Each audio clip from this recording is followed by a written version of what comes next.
Hello, and welcome to another episode of the Cheap Seats. This is the FPL show, which is your weekly fantasy Premier League show that the guys just give you their tips and tricks about everything that's happening in FPL, of what they're doing this week, most importantly as well. We've got Cyrus, we've got Tepo wearing his Drogba shirt, the one that made me cry all those many years ago. I've also got a Drogba shirt on. And you can get that shirt from Classic Shirts ZA. They sponsor our show and they partner with us really, really nicely. See the banner there at the bottom. We have a shirt of the week, and the shirt of the week this week is the Mountain Dew FC Manchester United third kit. It looks like you're buying Mountain Dew. If you go to Burger King, order the Mountain Dew. Open it looks like it. Lemon and lime in the summertime. Come on, get it at Cheap Seats, boy. This is just a high visibility work shirt. So, like, if they won't be able to not see each other on the pitch, you'll be able to see your teammates from a distance. The only thing that bothers me about this shirt, and I wish Wahid was here for this, is that when the stewards come out at the end of the game to try and make sure the fans stay back, will the players be able to differentiate between the stewards and their teammates? And that's the question of it all. But if you want to look like the stewards, remember, use the discount code CHEAPSEATS99. Casemiro, he's smiling there.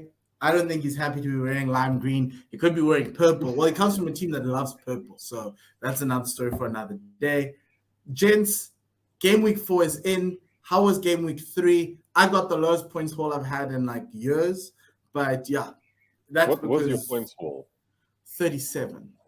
Oh, good. I captained Jesus, which was an okay call. Yeah. But I don't have Haaland. I've got Kane and I've got Mo Salah. So I was going to take L's either way. So that was where I was at. But, I'm going to figure this out. Yes, because I went big at the back. That's the other thing. I've got Cancelo, Trent, and Reece James, which gave me 0. So, no clean sheets amongst all of them. And then, obviously, bloody David Raya decides to get himself into a 3. And I had Raya in as well. Yeah. But the worst part is I left something like 19 points on the bench. So that really, it did not feel good at all. But, that's fantasy football. And you just want to play it with freedom and just allow yourself to be like, why the heck did I do that? I'll never do that again. And you'll still do it again. And I'm about to go through the most. Tempo, you haven't been with us for a while. For the past, it's been a while. But anyway, Tips, how's your fantasy going? How's your game week 3 going? Game week 3 was it wasn't the best. I wanted to captain Gabriel, but I just forgot. And Haaland was my captain, got an assist, did well there. But yeah, big at the back, I'm done. I'm done with Liverpool. Done. I tripled up. It was a mistake. No more.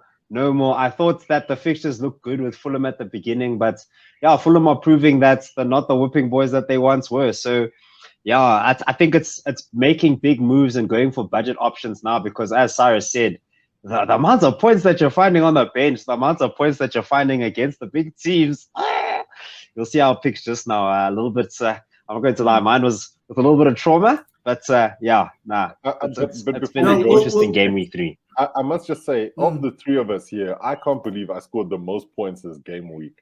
Because you got 43, right? I think I got like 43 or 41, yeah. Yeah, I'm looking at the league. You got 43. Don't come here with I think. You know what it was. But wow. I know. Fellow Chelsea friend taking straight. You say friend. You say friend, but your tone says something else, Cyrus. I've got to be out here. I've got to be out here taking my W's when I have them. They are few and far between. Okay, Cyrus, let's start with you because you were the nice point holder there. Yes. Your picks for this week.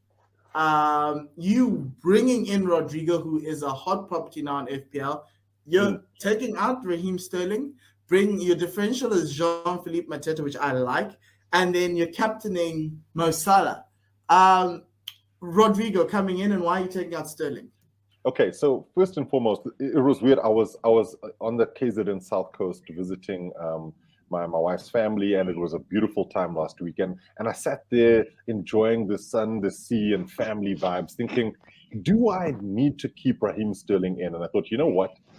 This might be the one game where he finally gets some points, because I've had some faith in him. I thought the system is built for him, and he really proved me wrong. Like every time I've had Raheem Sterling in FPL, I've always thought now's the time, and it's just never been the time. And weirdly, I was thinking about putting Rodrigo in, and I thought I can't be putting Leeds players in when my team is actually playing Leeds. So I left it a bit late. I was planning on putting Rodrigo in. Leeds have a great run of fixtures coming up. Rodrigo seems to be central to what's good with them at the moment.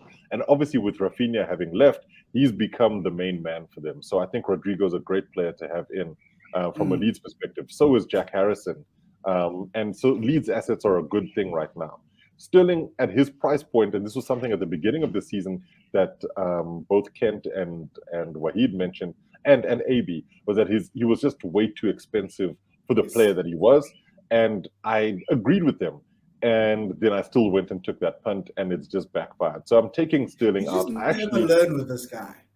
Yeah, I know. Look, last season you were bringing him in, and we told you about pimp rotation, and you were like, "No, Raheem's the guy." I didn't even had him because I was backing you. I had some points, but not a heck of a lot. The thing is, I have no Chelsea players in my squad now. I had Reece James for a while, but realized that I would get better returns from having Zinchenko in, and that seems to have been the case. Also, I feel Tuchel and Pep are doing this rotation thing that just, it's so tough to decide who's going to play and know who's going to play. I knew Sterling would, and he's just not giving me points. So that's why I've had Mateta. He's been on my bench.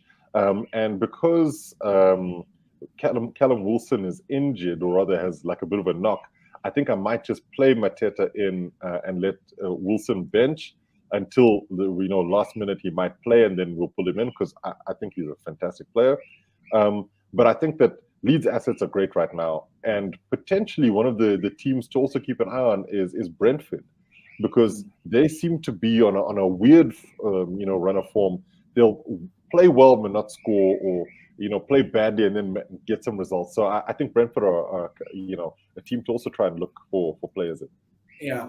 Brandon Buemo and Ivan Toney alternating goal scoring right now in FPL. I'm going to go to myself, then we'll go to Tip, because Tip's got like a double transfer. I haven't done this yet. I want to do it. Taking Trent out, looking you for... got him as in. You got him as in. I was like, what? Sorry. Okay, guys. So Trent out. Yes, Trent out. Trippier in. Differential is Saliba. So those are the two I'm thinking about. And then obviously Harry Kane's my captain because they're playing Nottingham Forest. I'm assuming Harry Kane is going to just dominate the poor Forest kids. I want to. So I've got Trent, Cancelo, and James. I used to play one of the big three at the back and then go with smaller options. I think I might have to go back to that. And so Saliba's only good because of clean sheets, but I do think Arsenal are going to get you quite a few more clean sheets going into these next sets of games. And he's the more certain guy in that back four with Gabriel. The other guys in Zinchenko and Ben White could, like this weekend, you could see Kieran Tierney play and Zinchenko sitting on the bench. But I do think what Zinchenko is doing right now, he's literally putting down evidence to keep himself in the side. So I just like William Saliba because I think he gives you that goal scoring option. He is a centre back. And I think he's now growing in confidence that if Arsenal were to concede, it would be a silly goal. It's not because the system's not working. And those are the type of guys I'm looking for. Harry Kane just needs to boss the kids of Forest. Like, honestly. Yeah. Like, no, sorry. Like, a team that has Jack Cole back, a team that like literally have like... They're not great. I mean, Forest are not great, but they've somehow managed, though their fixtures have been okay. Interestingly, I mean, because I always look at the game weeks and I say, who's bound to beat whom? And I just couldn't find, United assets that I really felt outside of maybe Rashford, because I think United are going to beat Southampton, and I think Even they're going to win. Rashford is like I wouldn't take Rashford. The problem is I can't go from Sterling out to Rashford in. I mean, they're the same guy on FPL for me. But this is a question to Temple. Transfer window is coming. I'm waiting for the transfer window to end because there's guys like Alexander Isak coming into the game. Paqueta's at West Ham right now trying to sort out a deal. If Paqueta comes in, he's definitely coming into my side. And things like that. And so obviously you've got that transfer window. I don't want to do anything drastic now. So I'm just taking one for one. Like even in my side, I still have Leon Bailey. He's sitting on the bench. He's not going to come in. And if he does and he does something, that's fine because he'll come on as a sub because you got these 5 substitutions, right? I'm just waiting for this window to end so I can see what is it, because you could even find yourself with Anthony from Manchester United sitting there on the right as a much better option than Rashford and probably will be even cheaper. So that's where I'm waiting to see. No, won't be cheaper. I'm also waiting for Alba to come back because if Alba comes back, he goes straight into my side. Yeah, and he should do well. But I'm keen to hear what Tsepo has to say. Yes. So, Tebs, this week, you're bringing in a Leeds nation, Harrison and Rodrigo in the same midfield. And then you're taking out Bailey and Mount. Obviously, you're captaining Mo Salah. You've got Jack Harrison as your differential. Leeds. Like, Jesse Marsh. It's trauma, Umpo. It's trauma. It's 100% trauma, dude. I'm not going to lie to you. My team got peppered, my friend. And you know what? I kept coming in and out of the game just to see what's cooking. And every time I come in, I see a Leeds team that are pressing. There's pressure. People are shouting at one another. And then all of a sudden, one goal goes in. You go away, you come back, another goal goes in. And the thing about these goals is that you can see the hunger in these guys. You can see there's something cooking there in Leeds. And I watched a Tifo football video on these guys and how they defend. And this is the type of defending that they're doing. Very compact, is prone to get quick turns, good goals. Jack Harrison's deliveries have always been good, and now he's really starting to come off.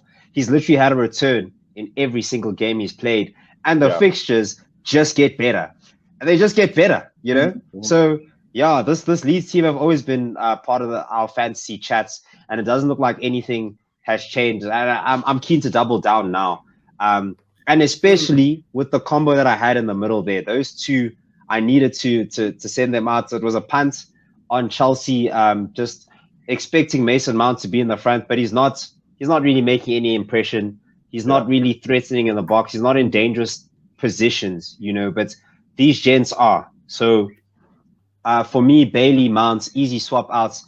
And the Leeds boys are going to come with fire. And that's why I also have Jack Harrison as a differential. He literally returned in 3 games. He's the Kevin De Bruyne of Leeds. He's the Kevin De Bruyne to the Erling Haaland, and I'm getting the Kevin De Bruyne, Erling Haaland of Leeds. I'm putting them in my team. I'm doubling up because literally both of them together is just over the price of Kevin De Bruyne alone. So yes. But going on to the captain, Mo Salah, there's a very interesting conversation to be had about captaincy because the fixtures are looking good all around. For Jesus that has decent fixtures. Haaland also has not a bad fixture either. So it was a bit of a toss up to choose who the captain would be. But at this stage, literally any captain could just come off and really score a lot of points. Between Harry Kane and Jesus. Jesus is playing Fulham. I know he's probably going to score, and he should have scored, but that offside while he was offside. Marcus Rashford was also offside. He just got the goal. So I'm trying to figure out because I don't like captaining Arsenal players. It's never been my thing. And the last time I captained an Arsenal player was Aubameyang when he was having a little bit of a run. But you could have captained Mo Salah. I think at that point everyone was captaining Aubameyang. Yeah, but the other thing is obviously you've got Mo Salah against Bournemouth. Liverpool need a comeback. This is like the worst team. And they will. Bournemouth are wide open, like Arsenal showed. You know, you can really play them and really have a go. And that's why if I were you, for I'd keep Trent in because this is the game this week he's going to deliver. Yeah. I mean, Yeah, Bournemouth, well- they are ripe for the picking. So, I wouldn't get rid of Trent just yet. What I would say, Right. though, and like I always, like I say, I look at the fixtures and I think, okay, where is there value to be had in terms of the matchups? And it's tough because, like I said, United versus Southampton should be a cakewalk for United. But I look at that and I say, okay, so who in that United team is probably going to score points? To tell the truth, I think Christian Eriksen will probably score points in that fixture. Brentford versus Everton, I think Brentford are going to absolutely smack Everton. The Toffees are all over the place. They just don't have any stability. They don't really have anything going forwards. So I think Brentford could be a really good bet there. Brighton Leeds is a tasty. It's a tough one. It's a tough one because Brighton at home could really do stuff. And that's why I mean, if you're really, we've gone the Leeds direction because of the form and also trauma, to quote Seppo. But it could be a 2-2. And everybody wins.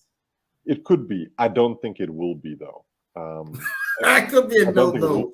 I think the Spurs game is going to be a really good one. What about Chelsea versus Leicester? It's lopsided for me because Leicester are horrible. Leicester are bad. Leicester aren't great, but they also created chances against Arsenal at the Emirates. And I think Leicester are that kind of team who, if you take your eye off the ball, they will come and give you a bloody nose. And I think Chelsea are one of those teams where, there's no Koulibaly. I think he's got a suspension because of the red card. So you're starting to look at that Chelsea team thinking, so who's going to play in defense? And you don't really know. Yes, Thiago Silva should be there. You then look at, who else will be joining him. And you're like, is this the time we finally see Ben Chilwell on the left flank with Cucurella as the other center back next to Thiago and Reece James with Ruben playing right wing back? I mean, you just don't know what's going to happen. And Chelsea are going through a bit of an identity crisis. However, Kovacic should be back. And he might actually help unlock a lot of the things that need to happen going forward. So it's not all doom and gloom, but I do think Leicester, an FA Cup final has proved, I'll never take them lightly. Okay, this was a Chelsea safe space for the Chelsea fans, so we're really happy for that. It really was. Coming back, everyone feels a little bit lighter, so really happy to do that. But thank you very much, gents, for your predictions for the week. That's going to be the end of our show. All the best to you guys. Remember, everyone, the deadline is Saturday, 12 p.m. because Manchester United played on Monday. They play again on Saturday in the first kickoff. So expecting some manager or a manager to complain about that. It might be ETH or it might be somebody else. We won't know. But yeah, enjoy the weekend. Have a good one, guys. And yeah, goodbye, good night, and Lesale Kakahiso.